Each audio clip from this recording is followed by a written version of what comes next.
Tonight, we pose a question. Could you survive life as an 1820s mountain man? Now, before you answer, we want you to listen to the following accounts from the journals of perhaps the most famous mountain man of all time, Jedediah Smith.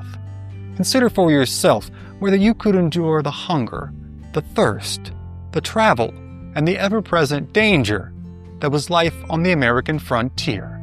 Then, leave us your final answer in the comments below. Now, without further ado, join us as we delve into the journals of Jedediah Smith. August 7th, 1826, at our rendezvous at a place known as the Bend of Bear River. My partners, Messrs. Jackson and Sublette, and myself came to the conclusion that in order to prosecute our business advantageously, it was necessary that our company should be divided.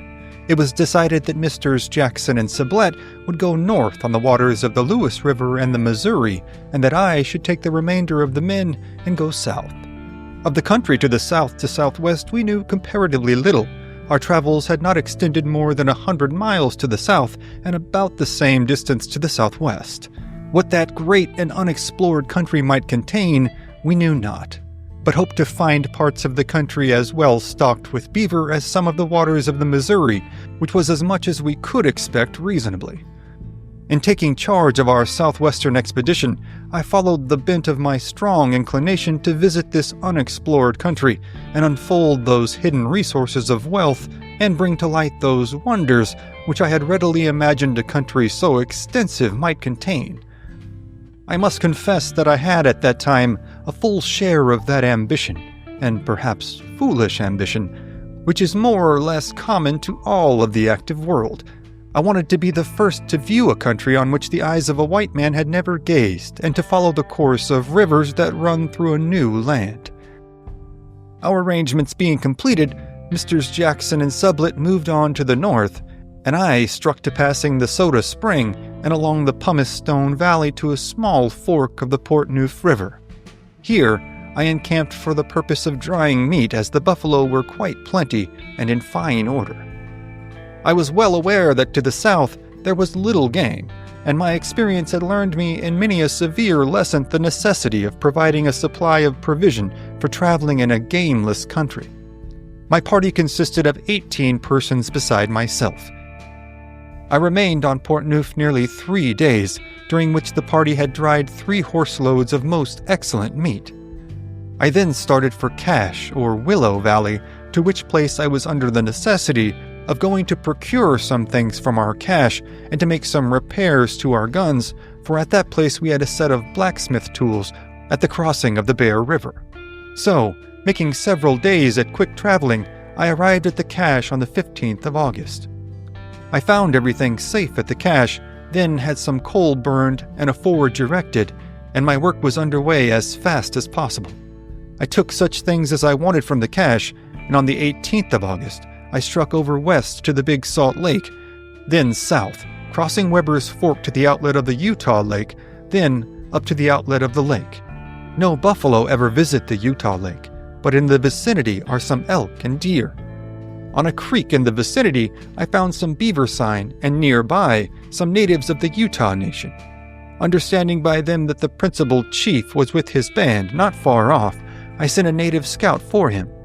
I was anxious to see him, and if possible persuade him to make a treaty with the Snake tribe, for they had been constantly at war. I likewise wished to procure some information as to the country to the south. In the 2 days the native scout returned, but the chief could not be persuaded to come.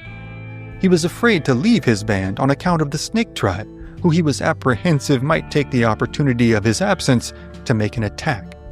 He sent word that if beaver hunting was my object, I had better pass his village, as there was a good many beaver a short distance beyond where he then was.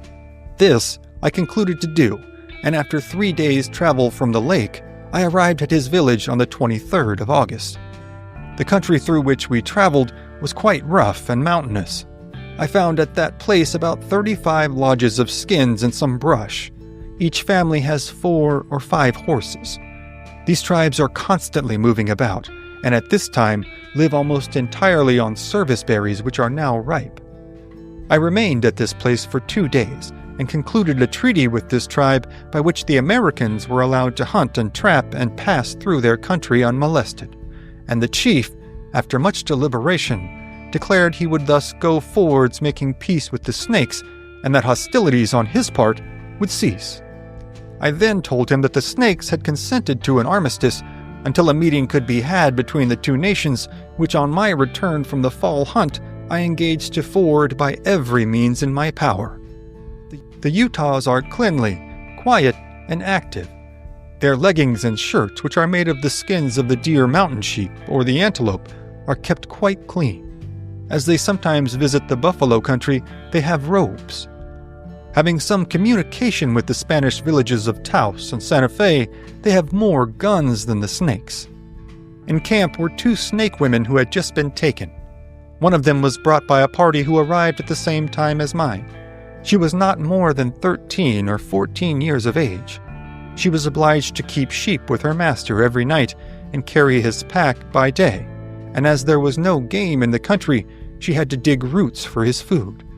This barbarous treatment would have passed perhaps unnoticed, for it is not at all uncommon, had it not been for the result which had the effect to fix in my mind.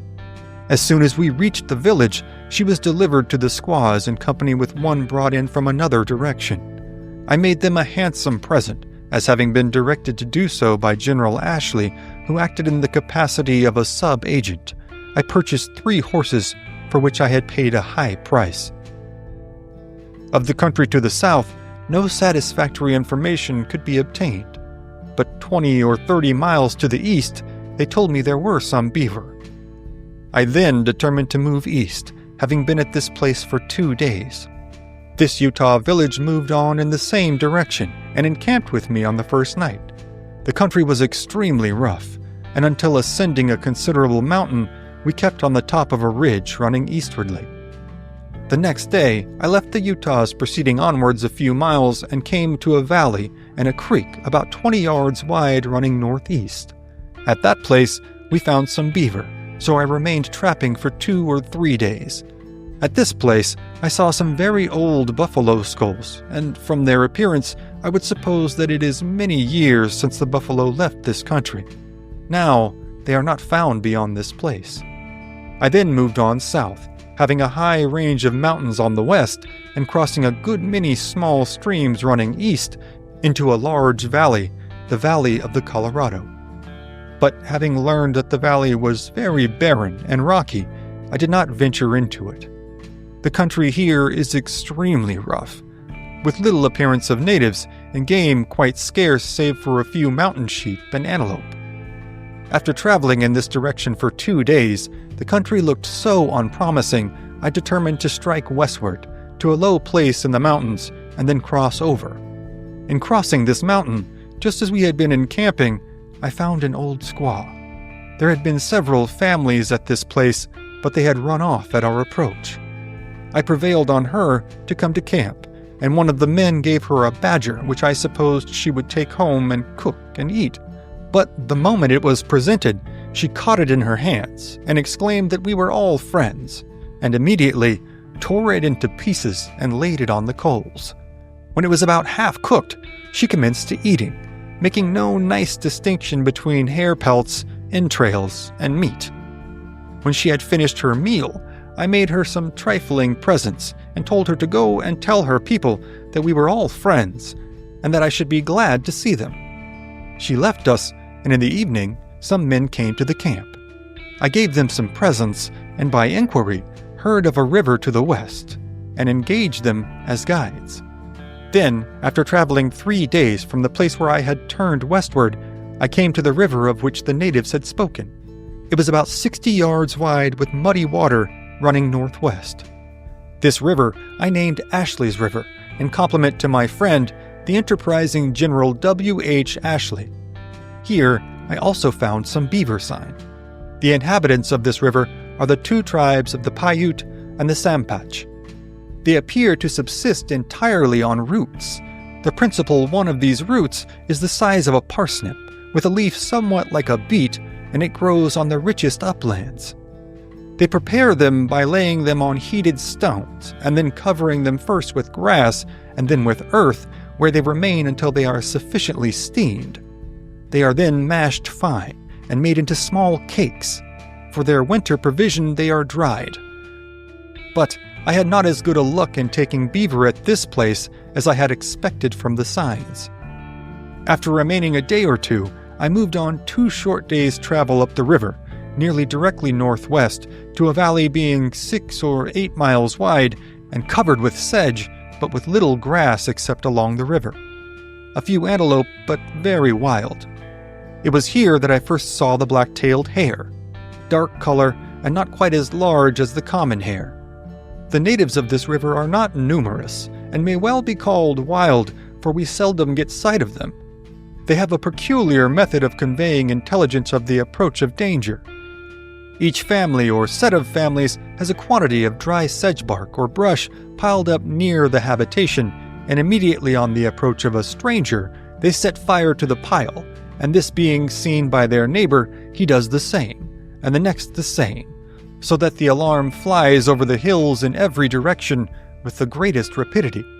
As soon as they have apprised their neighbor of the approaching danger, they take everything they possess and throw it into a large basket shaped like a sugar loaf and with a strap attached to the top which comes across the forehead, and with the basket on their back, they run to the hills for security. But seeing none of them, and as the beaver were scarce and wild, I determined to move on to the south again.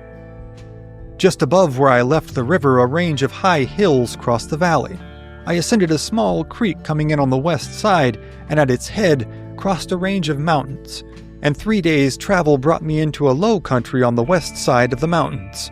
Some small streams flowed from the mountain, which I crossed, and seeing that they were all running west, I followed them down, and was not a little surprised to find that they all simply sunk into the sand. As it was useless for me to look for beaver where there was no water, I retraced my steps to where there was water and grass, and encamped. On the following morning, I started early, and as the country looked lowest to the southwest, we moved on in that direction for about 20 miles, and, to my great surprise, instead of a river, an immense sand plain was before me, where the utmost view through my looking-glass could not embrace any appearance of water. The only exception to this interminable wasteland of sand was a few detached rocky hills that rose from the surrounding plain, and the stunted sedge that was thinly scattered over its surface. As it would not be advisable for me to push into a country of this description, I retraced my steps again, and at a late hour at night found water near where I had camped the night before. Several of my horses gave out before encamping, and we left them. The next day, I sent back for the horses that were left, and with the party remaining in the same camp, I started out early on a good horse to take a view of the country traveling south. The range of mountains which I had crossed in coming from the Ashley's River extended south, becoming in that direction somewhat higher. They may be considered the verge of the desert on the east.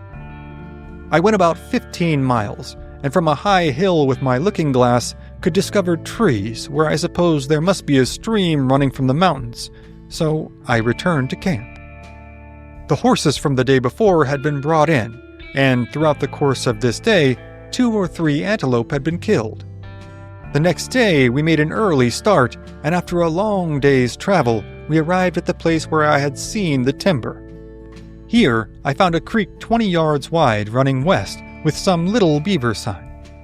The smoke telegraph of the river tribes was seen on the hills during the day as usual.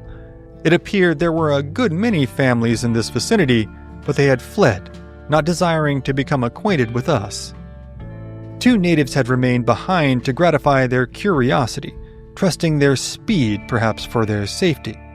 But the poor fellows were quickly undeceived when 2 of our men on swift horses pursued them. The probability is they had never seen or heard of horses before, and of course they were much frightened when they saw the men, as it seemed to them that they were sailing on air. They wanted no conversation with us, as personal safety was their only object.